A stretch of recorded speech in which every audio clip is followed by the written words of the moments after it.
اور وہ اسی آیت سے متعلق تھا کہ ہم نے تم کو معتدل امت بنایا ہے. اس میں نے ذکر کیا تھا کہ جو لوگ بھی مذہب پہ نہیں چلتے وہ قوم کو، نوجوانوں کو بے اعتدالی کی طرف لے کر جاتے ہیں.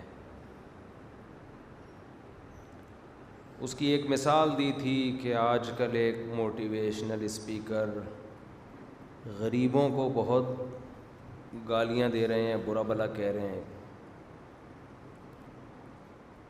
شاید ان کا مقصد ہے کہ لوگ اس سے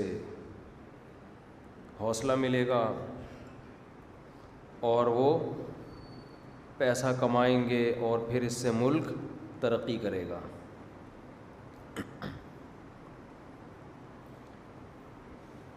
تو اس کی پوری تفصیل میں نے بتایا تھا کہ یہاں بھی شریعت نے اعتدال کا حکم دیا ہے. کسی کو اس طرح سے موٹیویٹ کرنا کہ اس کے دل میں دولت کی ہوس پیدا ہو جائے، لالچ پیدا ہو جائے، یہ بہت خطرناک ہے. پیسہ کمانا الگ چیز ہے، پیسے کی ہوس کا پیدا ہو جانا، لالچ کا پیدا ہو جانا، پیسے سے محبت ہو جانا، یہ الگ چیز ہے. جو لوگ آپ کو دولت کمانے کی ترغیب دیتے ہیں ان میں بہت سارے دولت کے ساتھ ساتھ آپ کے دل میں دولت کی لالچ پیدا کر دیتے ہیں. یہ بہت خطرناک ہے.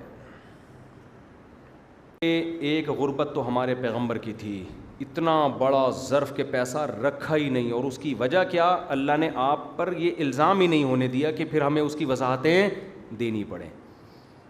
لیکن اصولی طور پر شریعت مال رکھنے کو منع نہیں کرتی، مال رکھنے کو منع نہیں کرتی. حضرت عثمان غنی مالدار تھے، بہت مالدار تھے، تھوڑے نہیں تھے. حضرت ابو بکر تھوڑے مالدار نہیں تھے، بہت زیادہ تھے. حضرت مغیرہ ابن شعبہ تھوڑے مالدار نہیں تھے، بہت زیادہ. اور بہت سارے صحابہ، ہم نے جامعۃ الرشید میں ایک دفعہ تحقیق کی کہ ان صحابہ کے سرمایوں کا ہم اندازہ لگائیں تو اربوں اربوں روپے بن رہے تھے. لیکن میں بات کو سمیٹتے ہوئے دو چیزوں میں آپ کا کانسیپٹ کلیئر ہونا چاہیے. ایک مالدار تو وہ جو میں نے بتایا، دوسرے مالدار میں جلدی ریوائز کر دوں. دوسرا مالدار وہ غریب وہ ہوتا ہے، دوسرا غریب جو اپنی کاہلی کی وجہ سے کیا ہو، غریب ہو. اس غریب کے خلاف یہ بھی سے بے غیرت بھی کہہ سکتے ہیں آپ. اور وہ جو جس موٹیویشنل وہ جو ٹک ٹاکر ہے، کون ہے، اس نے گالیاں دی ہیں نا انگلش میں، کچھ غریبوں کو، ایک ابھی نیا آیا اس نے گالیاں دی ہیں. تو اس کو آپ جتنی مرضی گالیاں دو کم ہے. یہ سستی کی وجہ سے غریب ہے، کم بخت اٹھتا ہی نہیں ہے، ٹھڈے مار مار کے اس کو گھر سے باہر اس کا باپ نکالتا ہے. دکان پہ جا کے بیٹھ، تو کچھ پڑھ لے، کچھ کر لے، یہ نہیں کرے گا. یہ بنٹے کھیل رہا ہے، اسنوکر، ڈبو، پان، گٹکے، گٹر کے ڈھکن. اور جب اس سے کہا جاتا ہے کہ تو غریب ہے تو کیا جواب کہتا ہے کہ ہمارے پیغمبر صلی اللہ علیہ وسلم بھی کیا تھے، غریب. یار تم مثال کس کی دے رہے ہو؟ وہ اس طرح تھوڑی تھا ان کا معاملہ. تو یہ جو غریب آپ کے گھر میں اس ٹائپ کا کوئی نوجوان غریب ہو نا، تو کیا کرنا چاہیے میں نہیں بتاؤں گا، کیونکہ یوٹیوب پہ آج ہر چیز میں ایک واقعہ سناؤں گا بس آپ کو، تاکہ میرے اوپر بلی نہ آئے. کیونکہ یوٹیوب پہ نا لوگ کلپ چلا کے کہتے ہیں دیکھو یہ جو ہے نا شدت پسندی پھیلا رہا ہے اور تشدد پھیلا رہا ہے اور وائولیشن وغیرہ وغیرہ اس طرح کے نا، پھر وہ بڑے مسائل کھڑے ہو جاتے ہیں. تو میں یہ کام بالکل نہیں کرنا جو ابھی میں آپ کو بتا رہا ہوں.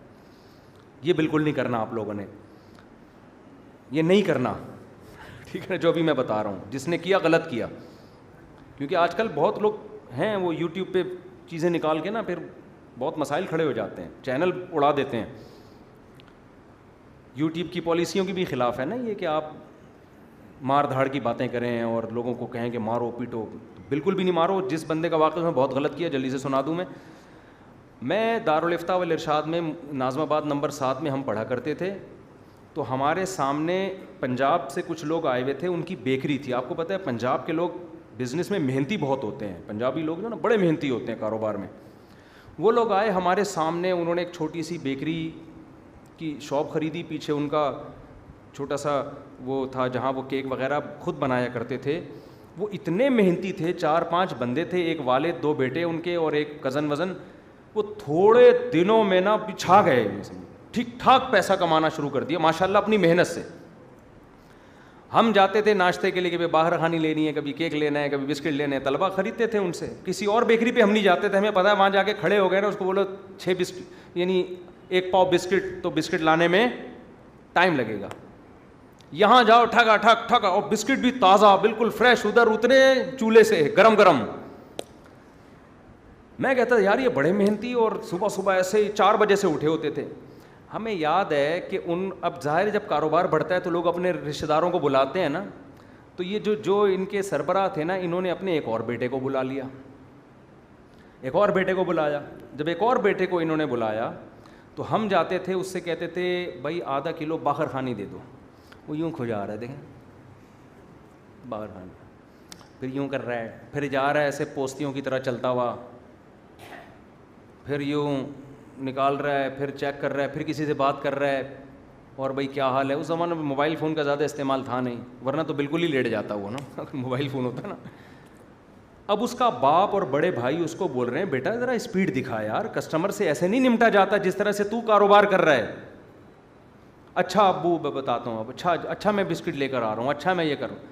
ہم دیکھ رہے ہیں 15-20 دنوں سے یہ اسی طرح چل رہا ہے, اور اس کے باپ اس کو بار بار بیٹا ایسے بزنس نہیں ہوتا, بیٹا ایسے کاروبار نہیں ہوتا, جب تجھے کسٹمر نے کہا بسکٹ لا تو اسپیڈ سے جا, اسپیڈ سے آ, ایک دم ہٹ. وہ چل ہی نہیں رہا تھا سالا, حالانکہ تھا بالکل نوجوان ینگ. اچھا ہم دیکھ رہے ہیں سست نا, اس کو اگلے دن میں آیا تو وہ اس کی اسپیڈ بھی وہی. میں نے کہا یار زیرا پلس بسکٹ میں شوق سے کھاتا تھا, میں نے کہا یار ذرا زیرا پلس بسکٹ, ٹھک ٹھک ایک دم گیا سیکنڈوں میں, جیسے نہیں بوتل کا جن, کیا حکم ہے میرے آقا, ایسا اسٹائل ہو گیا اس کا. ادھر بسکٹ بولے یہ بسکٹ, ادھر بولا کیک یہ کیک, سب کو نمٹا رہا ہے ایسے اسپیڈ کے ساتھ.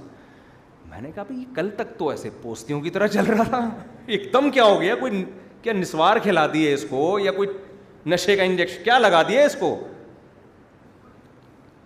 تو وہ مجھے سائڈ پہ اس نے کہا کہ طبیعت سے دھویا ہے اس کو. کیا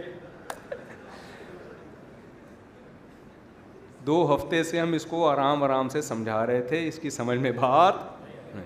اس کو ہم نے کمرے میں لے جا کے بڑے بھائی نے اور ابا نے مل کے طبیعت سے دھویا ہے. یہ بالکل بھی نہیں کرنا یہ کام آپ, یہ میں بتا دوں آپ, کیونکہ اخلاق سے دین پھیلا ہے دنیا میں. دین کس سے پھیلا ہے؟ محبت سے سمجھاؤ. وہ اب سمجھا رہے ہوتے محبت سے, اب تک سمجھا ہی رہے ہوتے, اس کو 20 سال گزر گئے اور وہ سمجھا ہی رہے ہوتے. تو آپ کے بچوں میں اس طرح کی اگر کوئی چیز پائی جاتی ہے تو آپ نے اس کو آب زمزم سے نہلانا ہے. سمجھ رہے ہیں؟ ایک اکیلا ابا یہ کام نہ کرے, کیونکہ اس کے خلاف پھر بیٹا باغی بنتا ہے آج کل کے دور میں. پورا خاندان مل کے دھوئے گا تو کسی ایک پہ بلی نہیں آئے گی. چچے مامے تائے سارے آ جائیں اور ایک دفعہ اس کو طبیعت سے دھو دیں, انشاءاللہ صلو علی الحبیب. صحیح نہ کے کہنے کی ضرورت نہیں ہے. تو اس غریب کے خلاف جتنے بھی بیانات کریں, اور ہمارے معاشرے میں زیادہ تر غریبوں کی جو اقسام ہیں وہ یہ والی مارکیٹ میں ہول سیل کے حساب سے پائی جا رہی ہیں, اور یہ ہماری قوم کا بہت بڑا المیہ ہے جس کی وجہ سے ملک آگے جانے کے بجائے پیچھے کو جا رہا ہے. تو یہ والے غریب کی ہم بالکل بھی